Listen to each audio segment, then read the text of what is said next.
Donc bonjour à tous. Aujourd'hui, moi je viens donc vous présenter un petit peu pourquoi est-ce qu'on parle de design aujourd'hui dans l'éducation, comment est-ce que ça arrive et pas comme un cheveu sur la soupe, quelle légitimité on peut avoir à questionner l'éducation. Donc en fait, donc la Cité du Design est à Saint-Étienne, sur l'ancien site de la manufacture d'armes, si au cas vous connaissez. On est plutôt connu, la structure a pris naissance suite en fait à la Biennale internationale de design que vous connaissez peut-être, qui est un événement international qui date de 1998, qui était géré en fait par l'école des Beaux-Arts de Saint-Étienne. Et en fait, cet événement a pris une telle ampleur qu'il a fallu professionnaliser la chose en créant la Cité du Design. Donc cette Cité du Design, elle est née d'une volonté, on va dire, du directeur de l'école des Beaux-Arts de Saint-Étienne et d'une volonté politique de la ville de Saint-Étienne qui un peu renaissait de ses sens par le design. Mais ce n'est pas quelque chose qui est né comme ça, qui est sorti d'un lapin on sort le lapin du chapeau. C'est quelque chose qui est ancré dans nos gènes avec toute l'activité qu'on avait autour des manufactures à Saint-Étienne, les armes, le cycle, le ruban. Donc on a une école d'art depuis les années 1805, donc c'est vraiment quelque chose qui est là depuis toujours. En 98, donc il y a la Biennale. En 2005, on a le syndicat mixte de la Cité du Design. Et en 2010, on a ce qu'on appelle l'EPCC, établissement public à coopération culturelle. C'est-à-dire qu'au sein de cet EPCC, d'une part, on gère l'école supérieure d'art et de design et la Cité du Design. Donc, les rôles de la Cité du Design sont la sensibilisation de tous les publics au design, le développement de l'innovation par le design, la recherche en design et la création d'événements en design, donc pour sensibiliser tous les publics. Un design tourné vers l'humain, c'est-à-dire que c'est toujours l'usager qui va être au cœur de nos pratiques. Donc ici, on peut voir la platine si vous venez un jour sur le site. Saint-Étienne fait aujourd'hui partie des villes design UNESCO. Il y a 22 villes aujourd'hui dans le monde. On est la seule ville en France. Donc c'est pour vous dire qu'on a généré tout un tas d'activités qui vont bien au-delà des expositions. Mais c'est aussi un travail du quotidien sur le terrain pour développer le territoire par le design. Donc aujourd'hui, on peut échanger grâce à ce réseau des pratiques autour des expérimentations, de la recherche, du développement des entreprises que l'on mène par le design.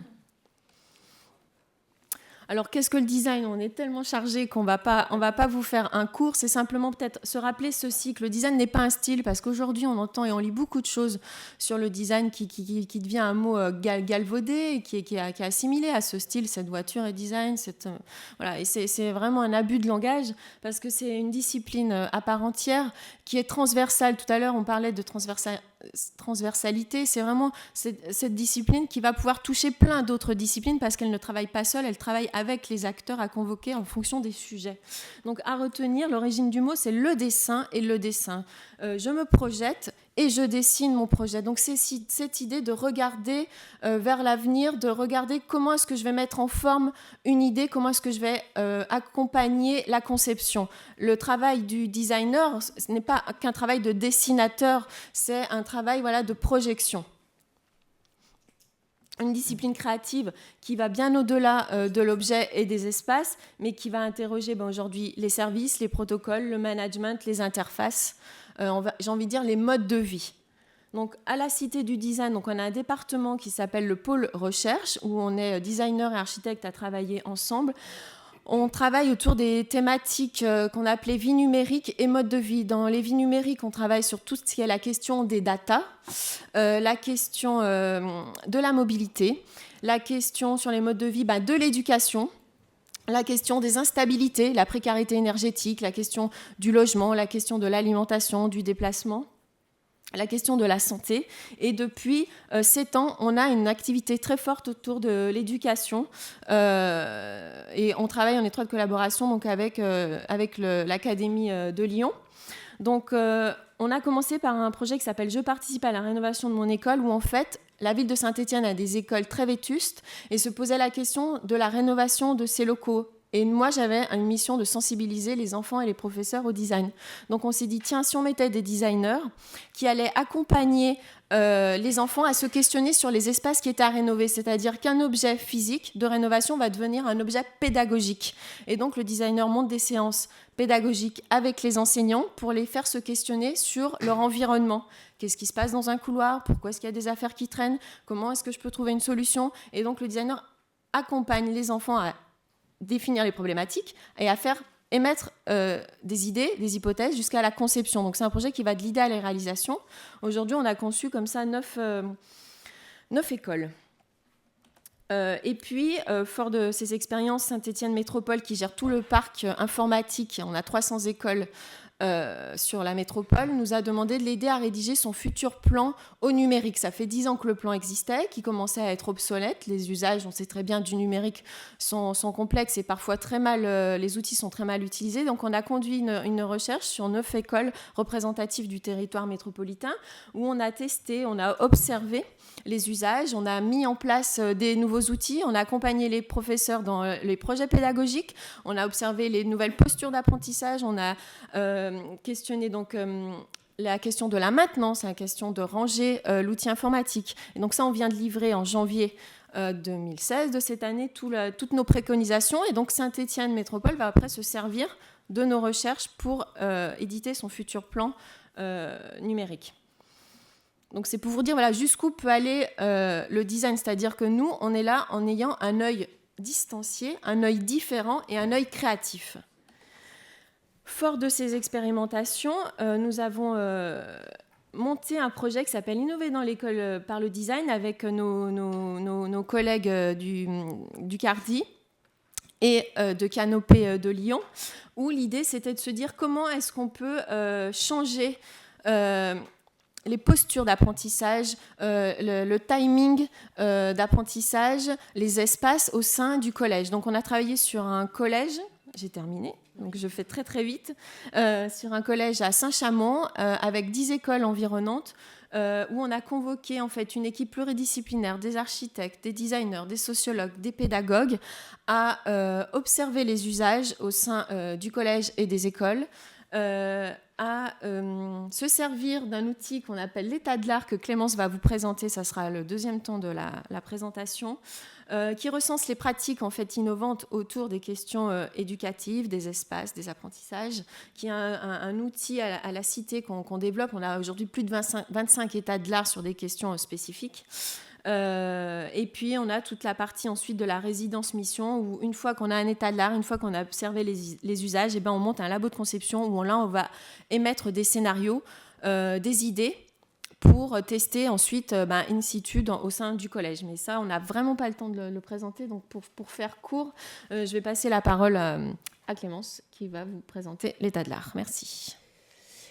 Donc l'état de l'art, peut-être pour vous situer un tout petit peu et pour vous montrer à quel point on va couper dans le vif.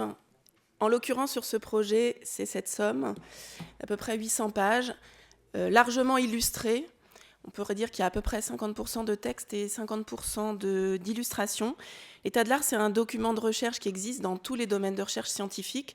Nous ne sommes pas des scientifiques, nous sommes des designers. Notre travail est un travail créatif à la base. Et nous nous appuyons sur des réalisations concrètes, qu'il s'agisse d'images, d'espaces, de mobilier. Toute notre pensée se matérialise, on va dire. Et ça fera, je pense, écho, enfin je l'espère, à la personne qui a parlé juste avant. L'état de l'art en design, c'est donc un document qui regroupe une somme assez exhaustive d'exemples de projets, qui les classe, qui les ordonne, qui fabrique un plan. Et ce plan fait sens, permet d'élaborer des problématiques. Et de ces problématiques, on en extrait des pistes de travail, des idées de projet.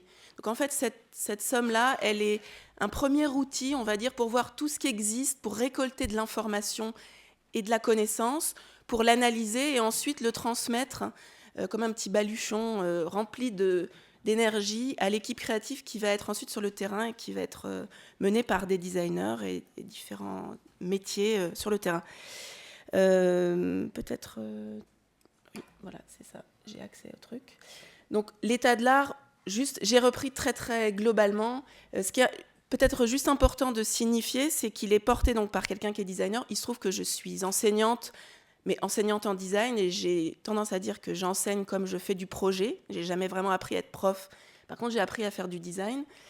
Et que la manière dont j'ai sélectionné tous les exemples qui sont présents dans ce document repose sur mon expérience de designer. Donc c'est un choix subjectif, assumé, mais qui est en lien avec des pratiques et une expérience de designer, et aussi évidemment un peu influencé par mon expérience d'enseignante en supérieur, puisque j'ai des élèves de BTS dans l'année. Ces exemples Ces exemples sont choisis dans tous les domaines possibles, dans toutes les situations éducatives possibles, pas que dans l'école. Ça va du jardin d'enfants à l'université, en passant par l'école pour les enfants des rues, en passant par des institutions culturelles qui ont des programmes pédagogiques intéressants, ou par des associations qui mènent des activités d'ordre pédagogique ou qui ont des préoccupations de transmission. Tous ces exemples ne sont pas hiérarchisés en fonction des niveaux, des origines, et sont regardés uniquement pour leur mode de mise en œuvre, leur efficacité et les formes de projets qu'ils empruntent. Donc, tous les exemples que j'ai collectés, je n'ai pas compté combien il y avait d'exemples, mais il y en a plus de 5 ou 800, je ne sais pas, c'est énorme, ont été classés selon un plan que vous avez là, qui s'ordonne en quatre grandes parties. La première concerne l'infrastructure scolaire, donc regroupe des exemples qui m'ont semblé innovants pour innover dans l'infrastructure scolaire. Une chose que je n'ai pas dite précédemment, c'est que le travail s'appelle innover dans les formes scolaires par les disciplines créatives. Et c'est important parce que le travail de la forme, même si le design n'est pas qu'un style, comme a dit tout à l'heure Caroline, le travail de la forme, c'est le cœur du métier de designer. Quand on met un enseignant devant 30 élèves dans une situation frontale, on est déjà dans une forme. On est dans la forme d'un dispositif pédagogique qui génère un mode de relation, un mode de transmission. Et donc, je me suis intéressée à l'infrastructure, au dispositif, qui évidemment fait partie du métier du designer, mais qui avait des conséquences sur les manières de transmettre les connaissances et de créer les apprentissages. La deuxième partie concerne le statut de la connaissance à l'école. Là, évidemment, c'est moins le précaré du design, mais c'est un champ qui aujourd'hui est bousculé par le numérique, avec une massification et une disponibilité de l'information de plus en plus grande via les outils numériques. Et le design est très, très présent dans ce champ-là. Il se trouve aussi que le design est une discipline, comment on pourrait dire, une fabrique créative, est un moyen. Le design et les disciplines créatives sont des possibles fabriques de la connaissance, mais d'une connaissance un peu différente. Je reviendrai dessus si j'ai le temps, mais notamment la construction d'une connaissance sensible du monde qui nous entoure, et donc ça permet d'aborder les choses différemment de l'école traditionnelle, on va dire. Dans la troisième partie, il s'est agi de regrouper des projets qui permettaient de pointer des situations innovantes concernant le statut des protagonistes du milieu scolaire et de renouveler la manière de voir et d'envisager les acteurs de l'école. Donc dans cette partie, j'ai commencé par m'intéresser au statut des élèves, puis des enseignants, ensuite au statut des acteurs, ce que j'ai appelé les acteurs de la communauté, c'est-à-dire dans un premier temps les parents, puis le quartier, ensuite la ville et le monde de l'entreprise, puisqu'évidemment il ne s'agit pas de passer toute sa vie à l'école, mais il y a bien un moment où on sort de l'école et on rentre dans la vie réelle. Et c'est à ce moment-là, dans les contacts et les liens qui sont faits entre l'école et le monde réel, que le design a une part assez importante, puisque le design est capable de construire des projets avec des réalisations réelles. Et dans la dernière partie, qui est une partie non pas plus théorique, mais plus centrée sur les méthodologies du design, a été regroupé un certain nombre de projets qui étaient complexes, puisque la principale difficulté de cette recherche reposait sur le fait que habituellement, en design, dessiner une table, c'est extrêmement simple. Enfin, c'est pas simple, mais c'est c'est assez réduit, mais penser les situations pédagogiques, c'est compliqué puisque ça met en jeu de nombreux acteurs, des gens qui parlent, qui échangent des savoirs, qui ont des vies, des comportements, qui sont dans un espace, qui sont nombreux. Donc parfois, il était difficile de démanteler les exemples pour les caser dans une partie plutôt qu'une autre. Et certains exemples particulièrement riches sur le plan méthodologique ont été placés dans cette dernière partie à visée un peu pédagogique, là pour le coup, à l'égard de ceux qui voudraient s'emparer de telles pratiques de design. Alors je ne vais pas avoir le temps de détailler tout ce qu'il avait été prévu de raconter, évidemment, sur cette... j'ai pas mis mon timing. 8 minutes, ok. Là, vous avez en gros les très grandes parties de la partie sur l'infrastructure scolaire, où j'ai démarré par le plus évident pour le designer, c'est-à-dire le design de l'infrastructure architecturale. Puis je suis descendue vers une échelle de plus en plus petite, en passant par le mobilier, les outils. Donc, juste, je vais aller très très vite. Je vous ai mis des images parce que c'est très important dans ce document. La place du visuel et donc des formes est au centre. Il se trouve que dans toute ma recherche, je ne suis pas une spécialiste des sciences de l'éducation. Donc je n'ai pas la connaissance liée à l'histoire des sciences de l'éducation.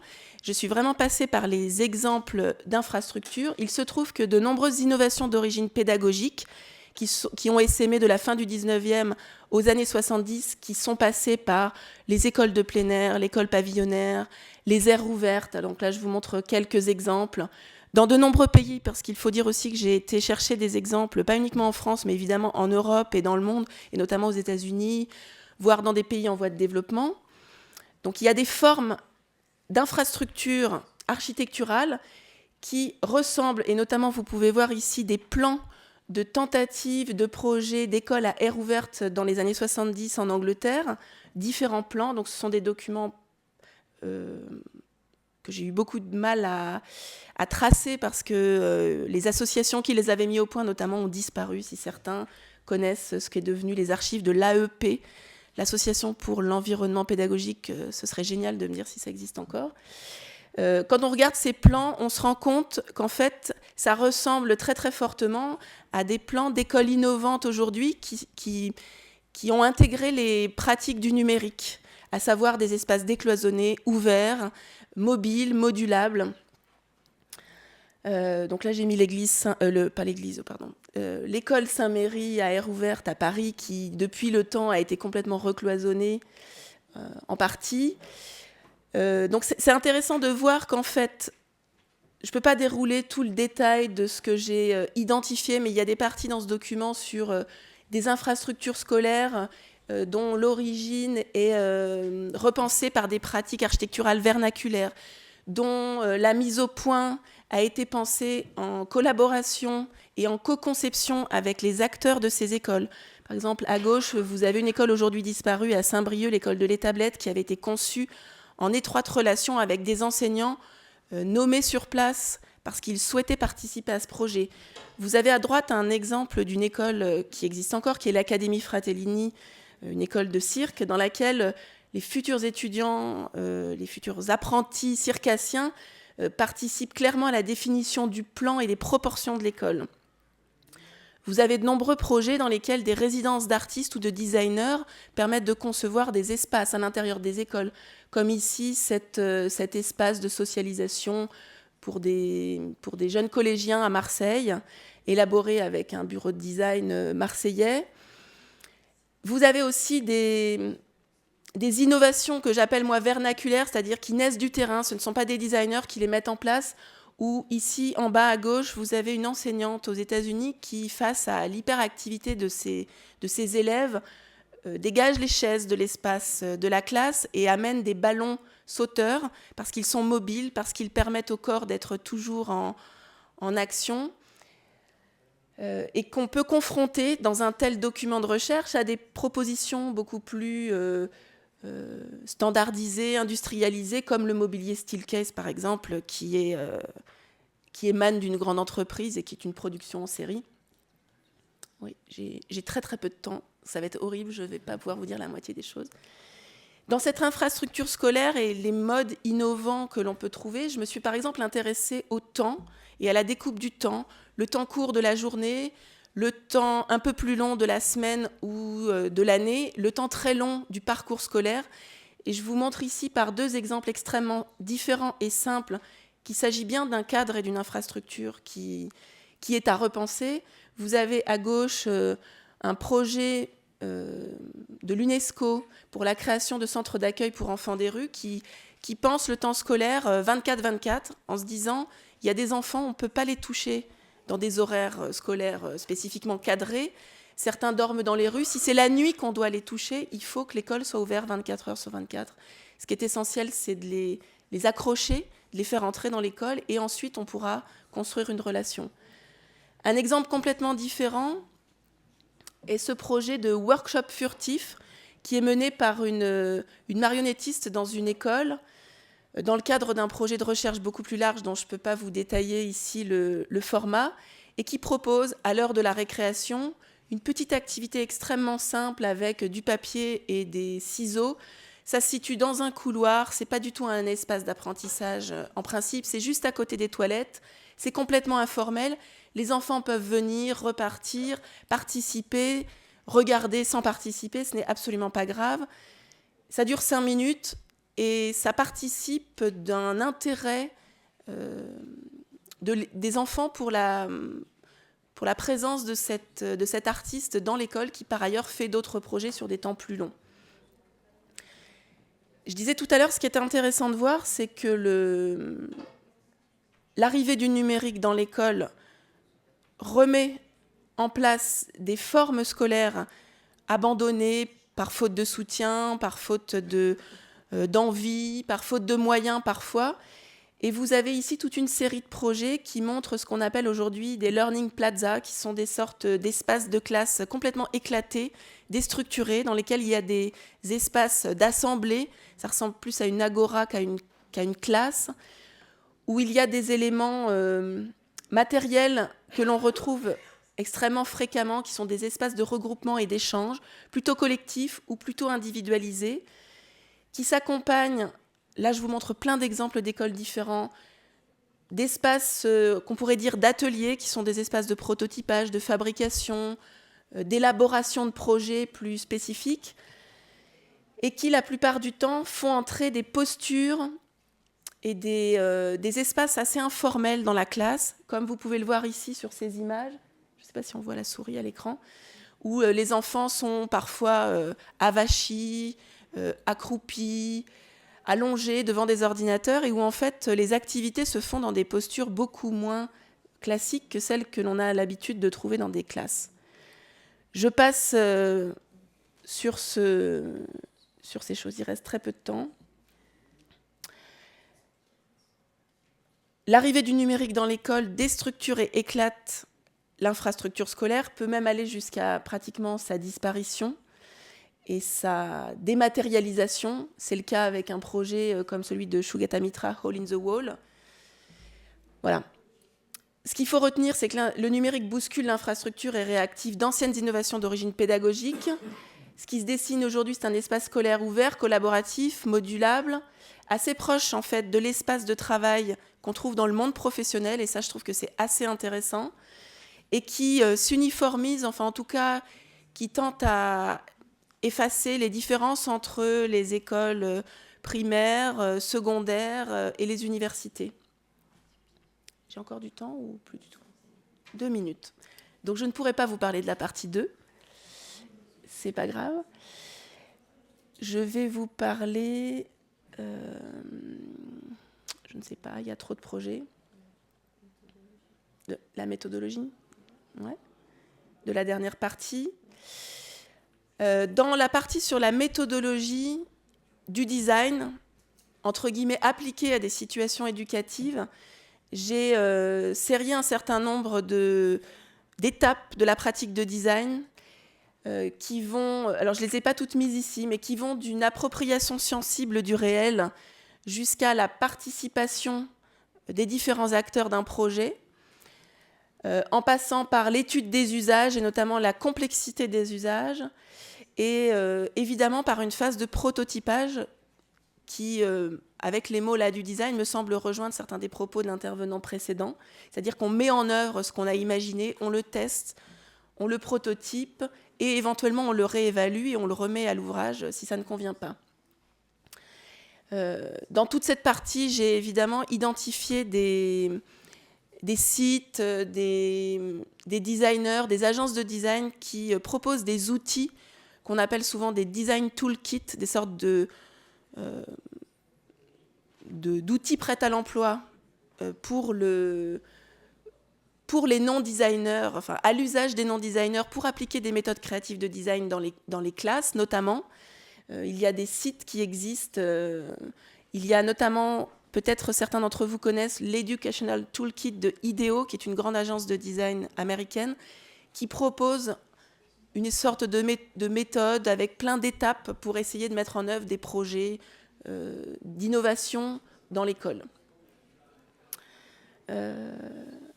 Juste pour revenir sur la question de qui mène ces projets d'innovation et comment, évidemment parce que nous, c'est notre dada et c'est l'origine de notre parole. Il nous semble que dans tout projet d'innovation, par le design, il est important qu'il y ait des designers, en tout cas des gens qui sont issus des pratiques créatives, qui accompagnent les enseignants et les acteurs de l'école, puisque tout ce travail d'identification des problèmes, d'étude des usages et de conception de pistes créatives nécessite une expertise en fait, qui repose sur une culture de la forme, des usages, des modalités du design, et qui passe par une capacité de lecture de l'environnement sensible que l'on a autour de nous. Juste pour revenir sur un projet que je trouve extrêmement intéressant, qui n'est pas un projet éducatif scolaire, mais qui est une sorte de projet éducatif dans le sens où c'est un projet de sensibilisation. C'est le projet qui s'appelle Jour inondable, qui vise à sensibiliser la population de la ville de Tours au risque d'inondation de la ville, et qui a consisté en une journée d'action artistique pour prendre conscience du niveau de l'eau qui pourrait envahir la ville si on était dans une situation d'inondation. Donc c'est un projet uniquement de sensibilisation qui a amené les participants à marcher à cheval sur une ligne imaginaire qui correspond à la ligne d'inondation de la ville, marchant d'un côté avec des sandales, de l'autre côté avec une paire de bottes, qui les a amenés à dormir dans un gymnase pour simuler une situation d'inondation, etc., etc. Voilà, c'est fini. Je ne peux pas vous en dire plus. Et il reste juste un petit détail important. Juste pour terminer, pour ceux qui seront frustrés. Voilà, c'est de vous dire que la Cité du Design donc, est à Saint-Étienne et qu'au début, notre action se situe sur le territoire stéphanois, mais qu'aujourd'hui, on est en train de mettre en place un générateur qui est un outil en fait, d'accompagnement et de professionnalisation des jeunes designers pour les former à nos méthodologies créatives, d'accompagnement de projets de design participatif, ce type de projet qu'on a mis en place parce qu'aujourd'hui, on a pas mal de demandes donc, issues de l'éducation, des centres sociaux, de certaines communes, de certaines mairies, pour les accompagner sur des projets de design participatif avec les scolaires. Sauf qu'en fait, aujourd'hui, nous, au sein du pôle, on est 5. Après, on fait appel à des prestataires, comme avec Clamence. Donc, l'idée, c'est d'ouvrir ce qu'on fait et de l'exporter en dehors du territoire. Donc, voilà, on a cet outil qui permettra, si vous avez envie, si vous êtes intéressé, de conduire des projets à l'extérieur du territoire. Voilà, par la Cité du Design. C'est tout. Merci. Merci.